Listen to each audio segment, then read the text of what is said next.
그래서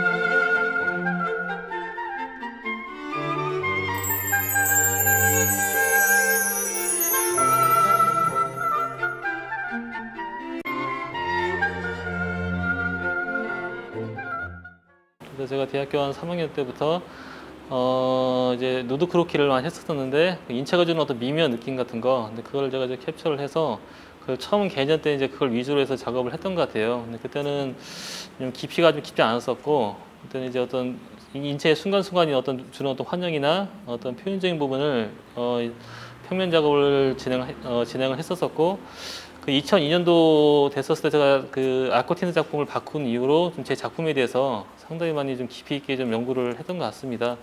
그래서 작품에 대해서 이제 본질적으로 내가 왜 그림을 그리는지, 혹은 내가 왜 뭘 표현하려고 하는지, 이 세 개의 관계 무엇인지를 좀 깊이 있게 좀 생각을 많이 했던 때였어서 한 네 가지로 추격을 했던 것 같아요. 나란 사람이. 그러니까 첫 번째는 어떤 고전에 대한 탐구. 어려서부터 앤틱한 거 좋아하고, 오래된 신화 같은 거 좋아하고, 그리고 책 읽는 것도 좋아하고, 뭐 그런 거 시작하고, 그다음에 두 번째는 드로잉적 어떤 성향 같은 거, 뭐 펜으로 그림을 상당히 좋아했던 것 같았었고, 세 번째는 성적 취향이 있었던 거, 네 번째는 뭐 제가 약간 좀 이상향이나 어떤 뭐 유토피아라든지 어떤 약간 정신적인 부분에서 그런 부분 상당히 어려서부터 많이 친절했던 것 같습니다. 그 네 가지 적절하게 조합된 게 이제 그때 제 작품이었었고, 그때 작품 시리즈가 실제로 관조란 시리즈였어요. 근데 그 실제 그 어떤 의미냐면, 실제는 뭐 이상향이나 해탈이나 유토피아나 뭐 천국이나 형이상학적인 부분들, 그다음에 그 관조는 거기에다 들여다봄 혹은 갈구하는, 그러니까 현대인들이 이 삶을 살면서 어딘가 마음이 빈 곳이 있기 때문에 뭐 이상향을 갈구를 하지 않습니까? 그런 심리적인 부분을 어떤 인체를 약간 좀 해체화시키고 거기에 다양한 드럼적인 부분을 집어넣어서 작품을 이제 형상화했었습니다. 2004년부터는 좀 작품을 바꿨어요. 현재 애칭 시리즈로 이제 작품을 2004년부터 바꾸었는데, 그때 자기 고민이죠. 자기 의심과 작품에 대한 이제 방향성이 되겠죠.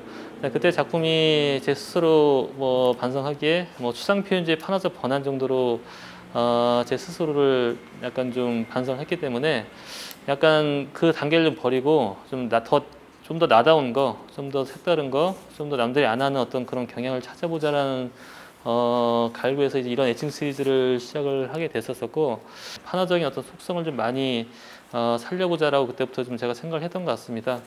그냥 기본적인 선, 기본적인 점, 뭐 기본적인 묘사, 이것만 가지고 이제 작업을 했었고, 그다음에 모티브 자체는 제가 그 대학교 다닐 때 배낭여행 가서 이탈리아에 가서 그 레오나르도 다빈치의 천지창조 최후신화 보고 되게 감명을 많이 받았습니다. 그걸 받고 그 감명을 잊지 못해서 신혼여행을 이탈리아를 또 갔어요. 한 번 더 봤습니다. 그래서 아마 대한민국에서 그 작품을 두고 온 사람 많지 않을 겁니다.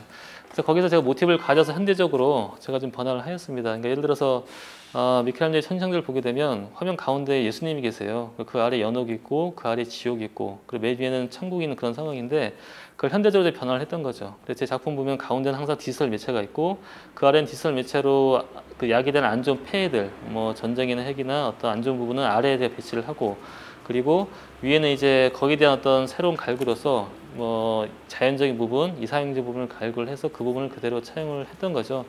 그리고 이제 가운데는 그 7명의 예언자를 그때 가져왔어요. 구약 시대 예언자들인데, 그것은 신약 시대의 도래 혹은 메시아의 도래를 알리는 사람들이기 때문에 이 디지털 시대에 대해서 다시 한번 반성을 하고, 여기에 대한 어떤 발전 방안 혹은 이상형을 제시할 어떤 근거는 무엇인가라는 물음을 그때 그 도상을 통해서 그대로 얘기를 했던 거죠. 2007년에 그 영상학과 박사과정을 좀 들어갔었어요. 그래서 매체 공부를 하게 되면서 새로운 매체에 대한 탐구를 하기 시작을 했었고, 그때 처음으로 이제 사진을 좀 작업을 했었습니다. 그냥 디지털 카메라로 촬영을 해서 그것을 하나로 이제 프린트한 형태, 보통 C 프린트라고 보통 얘기를 많이 하는데요. 그러니까 처음에는 제가 어떤 거기다 깊이 있는 어떤 이해가 없었기 때문에 단순히 어떤 콜라주 형태만 했던 것 같아요. 그러니까 여러 가지 도상에 어떤 제 가지고 있는 의미나 알레고리를 심어서 하나로 조합한 형태, 그런 식으로 작업을 2, 3년간 하다가 2009년, 10년부터는 작업 경향을 바꿔서, 어차피 제가 하는 그 C 프린트 작업이기 때문에 남들이 하는 작업을 동일할 필요는 없잖아요. 그래서 기왕이면 해화성 있는 거, 기왕이면 제가 할 수 있는 작업을 눈을 돌려서 뭐 이나지도 기왕이면 한지로 하고, 그리고 색상 자체도 포토샵에서 일반 사진 작업이 아닌 약간 회화성 느낌 날 수 있게끔 한번 바꿔주기도 하고, 혹은 이제 포토샵이나 다른 도구를 이용해서 약간 회화적인 형태로 바꾸고, 혹은 그 사진 작업을 다른 파너랑 같이 한번 조합해서 작업하는 형태로 해서 작업을 하고 있고, 또 영상 작업을 제가 2009년부터 좀 시작을 했어요. 해서 일단 뭐 단편적으로는 뭐 단철 비디오 같은 경우에는 작업을 지금까지 꾸준히 하고 있고, 제가 이제 박사과정 들어서 그 미디어아트 쪽으로 많이 그 공부를 했기 때문에, 뭐 미디어아트 처음 형태가 판화일 수도 있고 간접 매체이기 때문에 연장 성산 보게 되면은 디지털 매체까지 같이 아울 수 있기 때문에 거기에 대한 좀 심도 깊은 연구를 많이 했었고, 조만간 인터랙티브 작업도 같이 한번 준비를 좀 하고 있습니다. 근데 궁극적으로는 지금도 역시 매체의 본질에 대해서 많이 생각은 하고 있어요. 그래서 예를 들어서 동영상 작품 같은 경우에도 뭐 시간성 개념 가지고 계속 뭐 일단 흐르는 작업이잖아요. 정제는 스틸 이미지가 흐르는 작업이다 보니까 시간성 편집을 가지고 이제 작업을 많이 했었었고, 지금은 연구하는 바는 이제 어떤 중세시대나 근대시대 알레고리 자체를 미디어아트 쪽으로 좀 같이 결부시켜서 그거를 인터랙티브 쪽으로 좀 같이 결합을 해서 이제 조만간 이제 결과물을 도출을 할 그런 생각입니다. 일단 제가 2011년부터 작업 경향을 좀 바꿨습니다. 뭐 이제 시리즈를 두 개로 나눴는데, 하나는 하이고 검은 이반 시리즈와 하나는 네오 5명의 무녀들이라는 시리즈를 좀 같이 양분해서 지금 작업은 하고 있어요.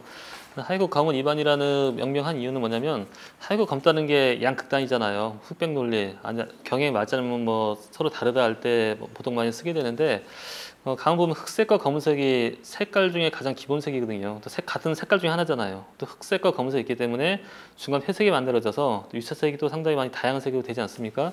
그래서 하이고 검은이라는 말이 반대편이지만 궁극적으로 하나이라는 의미로 하이고 검은이라는 말을 썼고, 이반이란 말은 일반의 반대말로 썼어요. 뭐 일반적인 거, 사람들이 좋아하는 거, 혹은 사람들이 많이 선호하는 거. 대신에 반대로 얘기하게 되면 사람들이 싫어하는 거, 사람들이 좋아하지 않는 거, 소수, 마이너, 그걸 이제 이반이라고 제가 통칭을 했던 겁니다.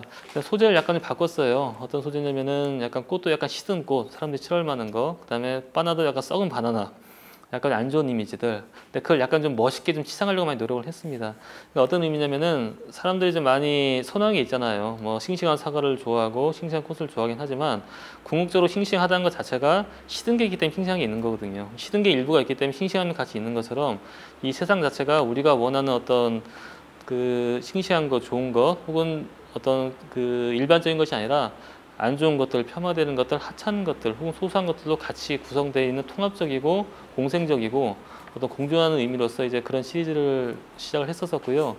그 다음에 네오 5명의 무녀들은 그 시즌 7명의 시리즈를 같이 연계해서 작업을 하고 있습니다. 그 5명의 무녀들이라는 말도 어디서 가져왔냐면, 그 미켈란젤로의 그 천지창조를 보게 되면은 7명의 예언자가 나와요. 성서시대 예언자고, 그 다음에 5명의 무녀들은 그 성서에 나오진 않고 그 코란에 나오는 사람들이에요. 근데 그걸 왜 집어넣냐면, 코란은 이방 종교잖아요. 근데 그 도상을 왜 집어넣냐면은, 그 카톨릭 자체가 유대인의 그 지역적인 혹은 유대인만의 종교가 아니라 범세계적인 유니버스한 종교라는 것을 얘기하고 싶어서 코란에 나온 5명의 무녀를 같이 넣었던 거거든요. 그 5명의 무녀도 역시 신약시대의 도래와 그 예수님의 메시아의 도래를 알렸던 그런 사람들입니다.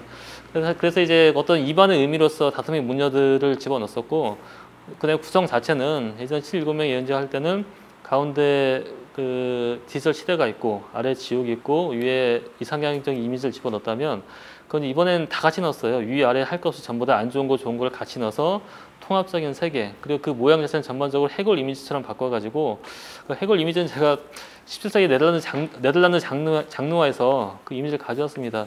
그 네덜란드 장르화 17세기 작품을 보게 되면 정말로 좀 이런 작품이 많아요. 가운데 해골이 있고 아래는 책이 있고 그 옆에는, 그 뒤에는 칼이 있고 그 옆에는 그 시계와 악기가 있는 그런 정말로 많거든요. 어떤 의미냐면은 뭐 책이 주는 지식의 권력, 혹은 그 칼이 주는 무력의 권력, 그것이 시계처럼 유한하고, 음악 소리도 되게 황홀하잖아요. 3분 동안 황홀한데 사무 있으면은 음악 소리 안 들리잖아요. 음악 소리 일지적에서 궁극적 해골을 간다는 의미로서 그런 장르가 많이 발달했었습니다.